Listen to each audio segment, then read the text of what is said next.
5 signes qu'une sorcière ne vous déteste pas seulement, elle veut votre mort. Ferme les yeux un instant, respire profondément. Sens-tu cette oppression invisible, ce poids dans l'atmosphère? Parfois, ce que tu vis ne vient pas de la chair ou du sang. Il y a des luttes qui viennent des ténèbres, déguisées, silencieuses, mais mortelles. La parole de Dieu nous avertit dans Éphésiens 6, 12.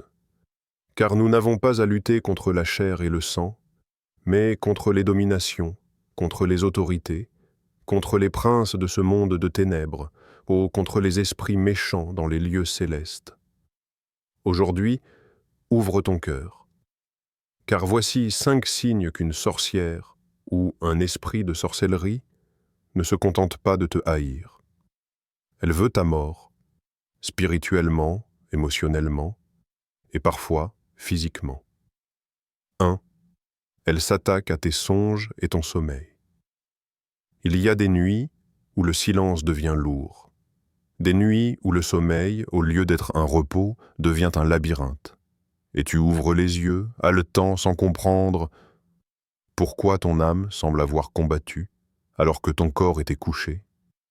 Les songes sont des portails, des lieux de rencontre entre le ciel et la terre, mais aussi des terrains de guerre. As-tu remarqué? Tu rêves de serpents qui sifflent dans l'ombre, de morts qui te parlent, de silhouettes qui te poursuivent. Tu cours, tu tombes, tu cries, et pourtant, au réveil, personne n'a entendu. Sauf celui qui scrute les cœurs, sauf celui qui entend les soupirs que l'homme ne peut traduire. Car Dieu parle, oui, Dieu parle dans les rêves. La nuit, quand les hommes ferment les paupières, le ciel s'ouvre. Il parle par des songes, par des visions nocturnes, pour détourner l'homme de ses mauvaises actions. Job 33, 15, 18. Mais attention, ce que Dieu a créé comme canal sacré, l'ennemi le convoite. Le diable ne crée rien. Il copie, il falsifie, il tisse des illusions sur la trame de la vérité. Et les sorciers savent que les songes sont des semences. Ce qui est semé dans le rêve s'enracine dans le réel. Alors ils viennent, nuit après nuit, avec leurs prières tordues, leurs invocations souterraines. Ils jettent des flèches dans l'invisible, espérant qu'elles percent l'écran de ton sommeil. Et si tu es spirituellement endormi, elles t'atteignent.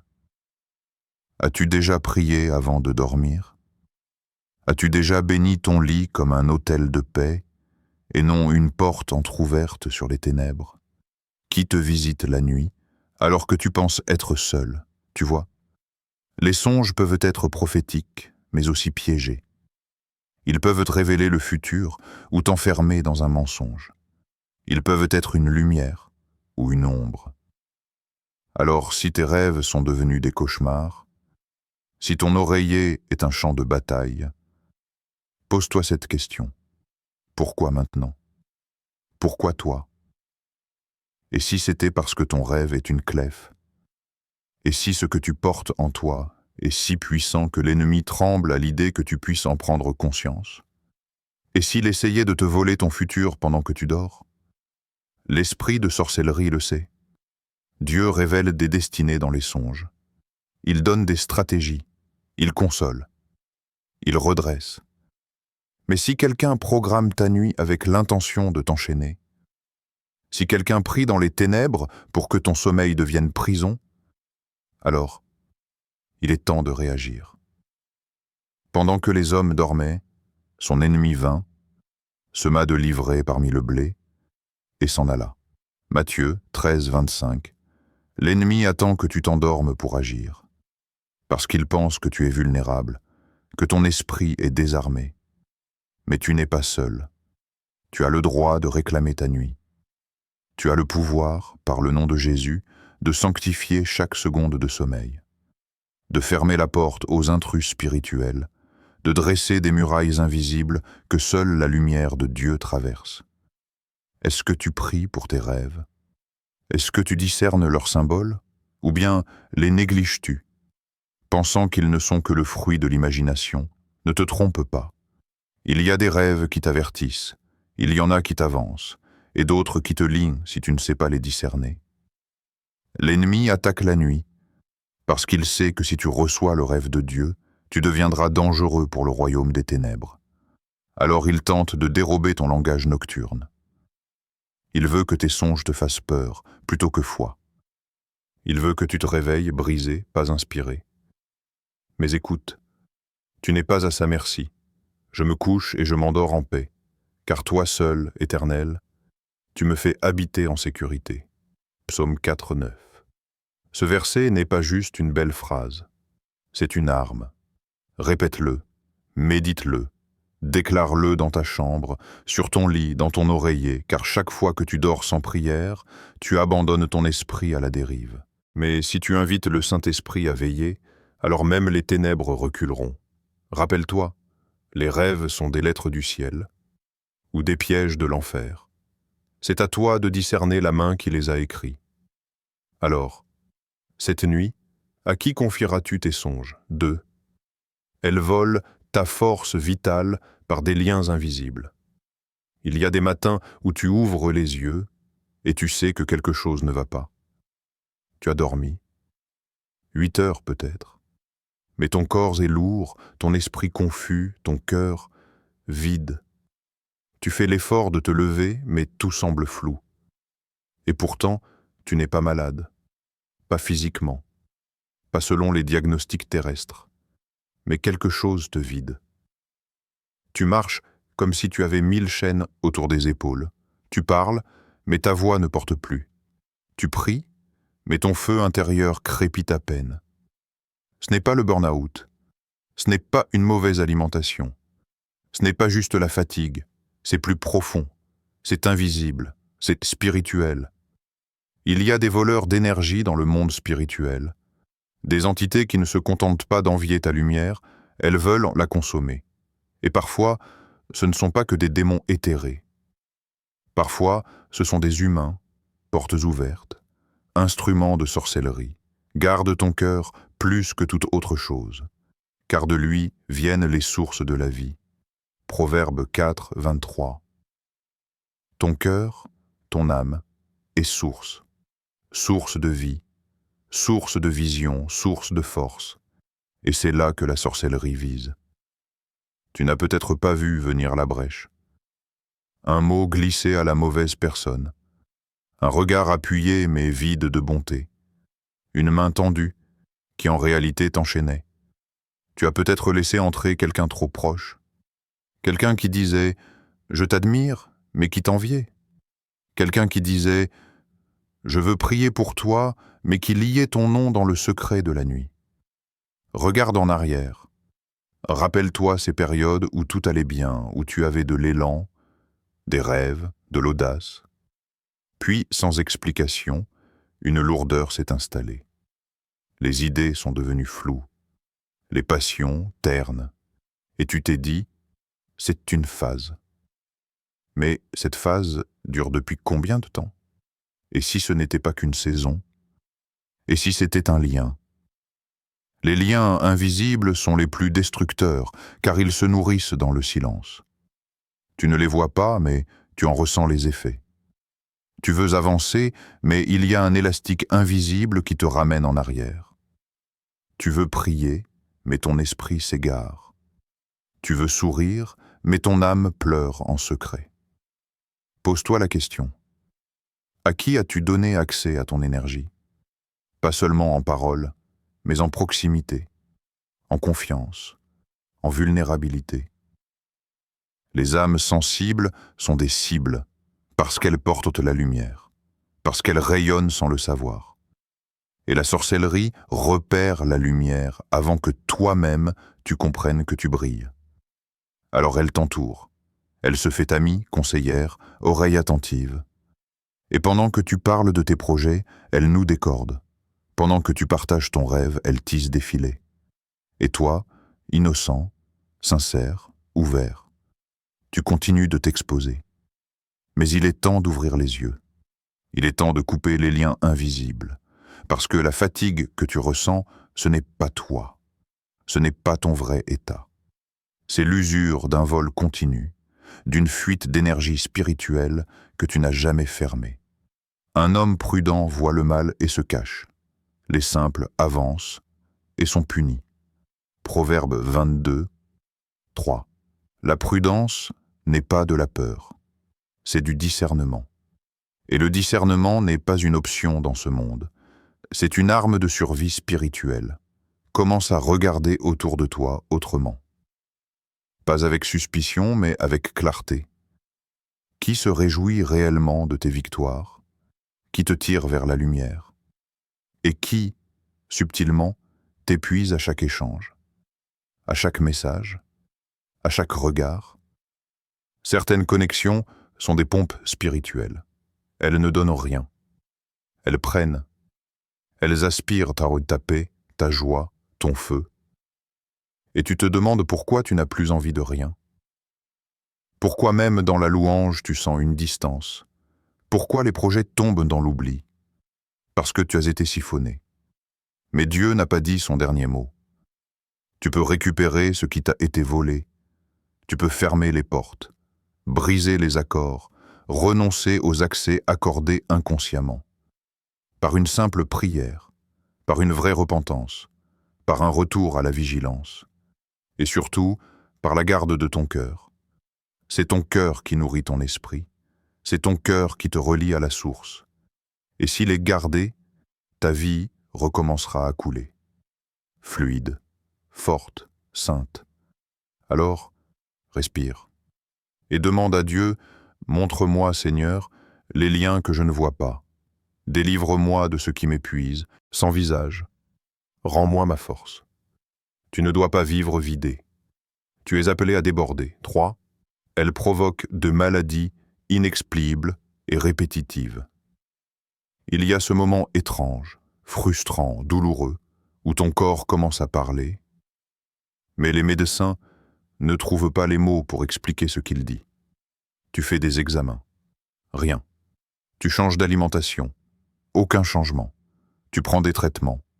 Ton état stagne ou empire. Les douleurs se déplacent. Elles migrent comme des ombres sur ta chair. Un jour ici, l'autre là. Une pression dans la poitrine, une chaleur dans les membres, et toujours cette même sensation. Quelque chose ne va pas. Mais personne ne comprend. Ce n'est pas de l'hypocondrie. Ce n'est pas dans ta tête. Tu sais que ton corps crie. Mais à qui crie-t-il? Tu commences à douter. Est-ce spirituel? Est-ce psychologique? Est-ce physique? Ou est-ce un mélange de tout cela, tissé avec soin dans un piège invisible? La Bible ne nie pas les maladies, mais elle révèle leur origine profonde, parfois spirituelle. La sorcellerie attaque le corps quand l'âme est en feu. Quand l'appel de Dieu est trop grand, l'ennemi cherche à affaiblir le véhicule. Car comment accomplir une mission divine si ton corps te trahit? Comment porter une parole de vie si tu es toi-même pris dans une lutte pour respirer? Ils imposeront les mains aux malades, et les malades seront guéris. Marc 16, 18. Ce verset n'est pas seulement une promesse, c'est un rappel que la maladie n'a pas le dernier mot, mais aussi une alerte. Il faut des mains, il faut des intercesseurs, il faut une couverture. Car dans l'invisible, il y a des flèches décochées sans bruit, mais chargées de poison. Des malédictions prononcées dans le secret, visant ton système immunitaire, ton cœur, ton sang, tes os. Tu ressens une fatigue qui ne s'explique pas, des vertiges sans cause, des inflammations sans source. Ton sommeil est agité, ton appétit perturbé, ton énergie drainée, et l'ennemi sourit. Parce qu'il sait qu'un serviteur affaibli est plus facile à neutraliser qu'un guerrier debout. Mais toi, as-tu sanctifié ton corps? L'as-tu consacré à Dieu comme un temple vivant? Ou bien l'as-tu laissé exposé comme un champ ouvert aux corbeaux? Tu es esprit, âme et corps. Et ton corps n'est pas juste un réceptacle, il est un autel. Ne savez-vous pas que votre corps est le temple du Saint-Esprit, qui est en vous? 1 Corinthiens 6, 19. Ton corps est sacré. Il n'est pas à vendre. Il n'est pas à exposer. Il n'est pas à négliger. Il est à protéger, honorer, sanctifier. As-tu prié sur ce que tu manges? As-tu parlé à Dieu de ton lieu d'habitation? As-tu demandé au Saint-Esprit de purifier ton lit, ton oreiller, tes vêtements, ton atmosphère? La sorcellerie cherche l'ouverture. Elle ne peut pas pénétrer ce que Dieu a scellé, sauf si la porte est entr'ouverte. Et parfois, cette porte, c'est une blessure émotionnelle. Une rancune, un péché caché, une alliance oubliée, un objet impur dans ta maison, une relation toxique, une jalousie camouflée. La flèche ne vise pas ton bras, elle vise ta mission. Elle ne cherche pas juste à te faire souffrir. Elle cherche à interrompre le plan divin. Car le diable sait que Dieu travaille à travers des corps sains, des corps debout, des corps disponibles. Mais toi, t'es-tu rendu disponible? As-tu laissé l'Esprit sonder ton intérieur? As-tu demandé, Seigneur, que se passe-t-il dans mon corps que je ne comprends pas? Montre-moi si c'est physique, spirituel ou les deux. Guéris-moi à la racine. Tu n'as pas à vivre sous la peur constante de la maladie. Tu n'as pas à accepter la normale comme une norme. Tu n'as pas à dire « c'est comme ça dans ma famille ». Non, tu es racheté, tu es séparé, tu es sanctifié, mais il faut se lever. Il faut prier avec puissance. Il faut rejeter la maladie comme une étrangère et rappeler à ton corps qu'il est propriété du royaume. Le voleur ne vient que pour dérober, égorger et détruire. Moi, je suis venu afin que les brebis aient la vie et qu'elle l'ait en abondance. Jean 10, 10, 10.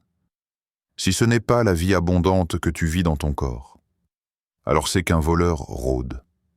Chasse-le, par la prière, par la repentance, par le feu du Saint-Esprit. Car ton corps a une mission, et cette mission ne s'accomplira pas dans la douleur ni dans la confusion. Sanctifie ton corps. Entoure-le de prière. Ferme les brèches et regarde Dieu restaurer ce que l'ennemi voulait détruire. 4. Elle te fait perdre ton identité spirituelle. Tu ne te reconnais plus. Tu marches, mais quelque chose en toi reste assis. Tu parles, mais ta voix intérieure est éteinte. Tu pries, ou du moins tu essayes, mais les mots tombent comme des pierres dans un puits vide. Et il y a cette voix, silencieuse mais constante. Elle ne crie pas, elle murmure. Et c'est pire. Parce qu'elle s'infiltre. Elle tisse des phrases comme des toiles. Tu n'y arriveras jamais. Dieu ne t'écoute pas. Tu es seul. Mais ce n'est pas ta voix, et ce n'est pas celle de ton père. C'est celle de l'adversaire, déguisée, travestie, travailleuse de l'ombre. La sorcellerie ne cherche pas seulement à te fatiguer, à te rendre malade, à te voler ta paix. Elle veut t'effacer. Elle vise ton nom. Elle s'attaque à qui tu es, pas seulement à ce que tu fais. Parce qu'elle sait, si tu te rappelles qui tu es, tu deviens inarrêtable. Si tu retrouves ton identité, tu relèves la tête. Si tu relèves la tête, tu vois le ciel. Et si tu vois le ciel, tu reprends ton autorité. Mais depuis combien de temps vis-tu sans te rappeler ton propre nom spirituel? Depuis quand t'es-tu regardé avec mépris? Depuis quand as-tu accepté que le doute te définisse? Depuis quand as-tu laissé d'autres poser une étiquette sur ton front? Tu étais feu, tu étais voix, tu étais lumière. Et maintenant, tu doutes même d'être digne de l'amour de Dieu. Tu doutes de sa présence, tu te demandes si tu es encore appelé. Mais écoute bien. Ainsi parle l'Éternel. Ne crains rien, car je te rachète, je t'appelle par ton nom. Tu es à moi. Ésaïe 43. Tu n'es pas un accident. Tu n'es pas une erreur. Tu n'es pas un oubli divin. Tu es appelé. Tu es racheté. Tu es à lui. La sorcellerie veut te faire croire que ton nom ne compte plus. Mais aux yeux du ciel, ton nom brille encore. Qui t'a fait croire que tu étais petit? Qui t'a dit que tu étais remplaçable? Qui t'a fait porter des vêtements qui ne t'appartiennent pas? Des mots, des regards, des malédictions, des jugements. Mais Dieu ne t'a jamais renommé. Ce n'est pas lui qui t'a appelé faible, inutile, perdu, fini. C'est l'autre, l'accusateur, celui qui rôde, celui qui connaît le pouvoir du nom. Car le nom, dans le monde spirituel, c'est une empreinte, une signature céleste, une autorité. Regarde-toi dans le miroir. Qui t'a redéfini? À quel moment as-tu cédé ta vérité? Quelle blessure a permis à la voix de l'ennemi de pénétrer ton sanctuaire intérieur? Il est temps. Temps de fermer la bouche des accusateurs. Temps de reprendre ton identité en Christ. Pas par orgueil, pas par ego, mais par héritage. Tu es cohéritier du royaume. Tu es choisi, mis à part. Tu es sel. Tu es lumière. Tu es ambassadeur. Tu es oint pour un temps comme celui-ci. Ne laisse pas la sorcellerie te convaincre que tu es un figurant. Tu es un personnage principal dans l'histoire de Dieu. Vous êtes une race élue, un sacerdoce royal, une nation sainte, un peuple acquis. 1 Pierre 2,9. Tu as été acheté, et personne n'a le droit de t'arracher des mains du Créateur. Mais il faut que tu parles, il faut que tu déclares, il faut que tu refuses la fausse identité. Je ne suis pas ce que la douleur a dit de moi. Je ne suis pas ce que l'échec a murmuré dans la nuit. Je suis ce que Dieu a dit de moi, dès le ventre de ma mère. Rappelle ton nom dans la prière. Rappelle ton nom dans l'adoration. Rappelle ton nom dans les larmes si nécessaire. Mais ne le laisse plus être volé. La guerre contre ton identité est réelle, mais ta victoire est en marche. Et elle commence quand tu te lèves et que tu dis « Je suis à Dieu » et je reprends mon nom. 5. Elle cherche à briser tes relations divines. Tu t'assieds et tu repenses aux liens d'hier, à ces visages qui un jour t'étaient nés proches comme l'ombre du soir, mais qui, sans bruit, ont glissé loin de toi. Tu te souviens des rires, des prières partagées, des projets nés dans l'esprit, des alliances forgées dans la foi, sous l'huile et la vérité. Et pourtant, aujourd'hui, il ne reste que le silence. Parfois, même pas un conflit, pas de trahison évidente, juste une fissure invisible, puis un vide, des amitiés brisées, des appels ignorés, des paroles gelées, comme si quelqu'un avait soufflé un vent froid entre toi et ceux qui t'étaient destinés. Tu te demandes pourquoi. Tu retournes les souvenirs dans ta mémoire. Tu cherches ce que tu as dit ou pas dit, ce que tu as fait ou pas fait, mais peut-être n'est-ce pas toi, peut-être n'est-ce pas eux, peut-être que quelque chose d'autre travaille, en silence, dans l'ombre, pour diviser ce que Dieu avait uni. Et si quelqu'un est plus fort qu'un seul, les deux peuvent lui résister. Et la corde à 3 filles ne se rompt pas facilement.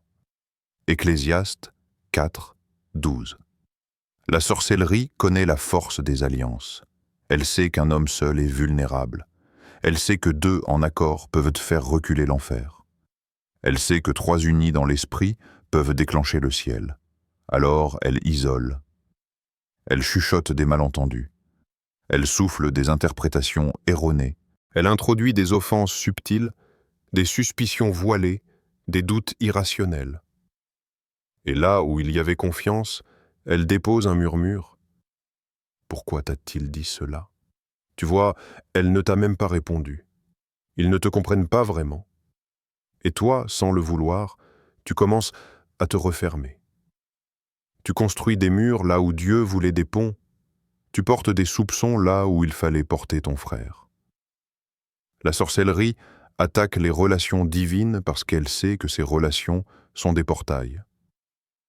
des canaux par lesquels Dieu t'enseigne, te corrige, te relève, te propulse. Ce ne sont pas que des liens humains, ce sont des alliances du royaume, et elle cherche à les briser. As-tu vu ta famille est divisée? Des silences qui s'installent entre ceux qui priaient ensemble? Des mentors qui, du jour au lendemain, semblent te fuir? Des frères spirituels qui deviennent soudain étrangers? Qui a semé la discorde? Qui a peur de la puissance qui naît quand tu es bien entouré? Ne néglige pas ces signes, ne pense pas que c'est juste la vie ou le temps qui passe. Il y a une guerre active, ciblée, précise, et elle vise la structure relationnelle que Dieu bâtissait autour de toi. Car quand tu es seul, tu te fatigues plus vite. Quand tu es isolé, tu entends mieux les mensonges. Et quand tu n'as plus de regard extérieur, tu commences à croire que tu n'as plus de direction. Mais Dieu est un Dieu d'alliance. Il ne t'a jamais créé pour la solitude. Même Jésus, le Fils du Très-Haut, n'a pas marché seul. Il avait Pierre, Jacques, Jean, des disciples, des compagnons de prière, des intimes. Et toi, pourquoi crois-tu que tu devrais avancer seul? Ce n'est pas ta destinée. Il y a des connexions divines que tu dois retrouver, des cœurs fidèles qui ont été éloignés. Non par toi, mais par un combat spirituel. Il faut prier pour tes relations, pas pour les multiplier, mais pour les purifier. Demande à Dieu de restaurer ce qui a été divisé par l'ennemi. Demande-lui de révéler les malentendus orchestrés dans les ténèbres. Demande-lui de te reconnecter à ceux qui portent ta destinée dans leurs prières. Tu n'as pas besoin d'une multitude, mais tu as besoin de ceux que Dieu a choisis pour marcher avec toi. Alors regarde autour de toi. Et si le désert est là, si tu es seul aujourd'hui, ne désespère pas, car Dieu restaure, il reconnecte, il ressuscite même les relations mortes. Mais pour cela, il faut refuser la division, refuser la méfiance, refuser l'isolement comme stratégie d'autodéfense, et oser croire qu'il y a encore, quelque part, un frère, une sœur, un mentor, un ami, qui attend de reprendre avec toi le chemin du royaume. Conclusion spirituelle. Bien-aimé, si ces signes résonnent en toi, ce n'est pas la fin, c'est le début. Pas un enterrement, mais un réveil. Pas une chute, mais une résurrection spirituelle. Ce que tu vis n'est pas une fatalité.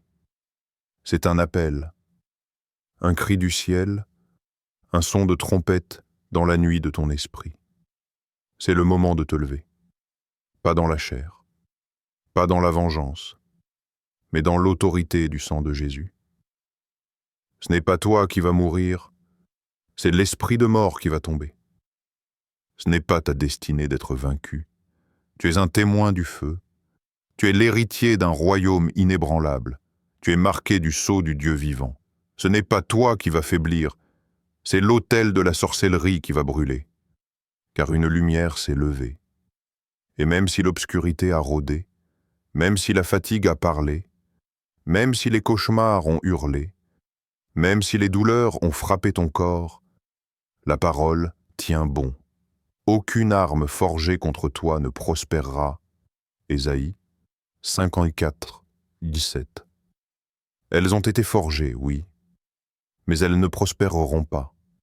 Elles ont été tirées, mais elles n'atteindront pas leur but. Parce que Dieu t'a vu, parce qu'il t'a préservé, parce qu'il te restaure aujourd'hui. Alors parle. Parle à ton âme endormie. Parle à ton corps fatigué. Parle à ton esprit éteint. Dis-leur ce que Dieu dit.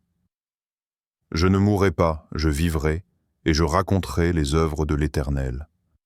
Psaume 118, 17. Dis-le à haute voix. Dis-le en pleurant si tu dois. Dis-le jusqu'à ce que ton atmosphère tremble. Tu ne vivras pas dans la peur. Tu ne vivras pas dans l'ombre. Tu ne vivras pas dans le silence. Tu vivras et tu témoigneras. Et tu reconstruiras.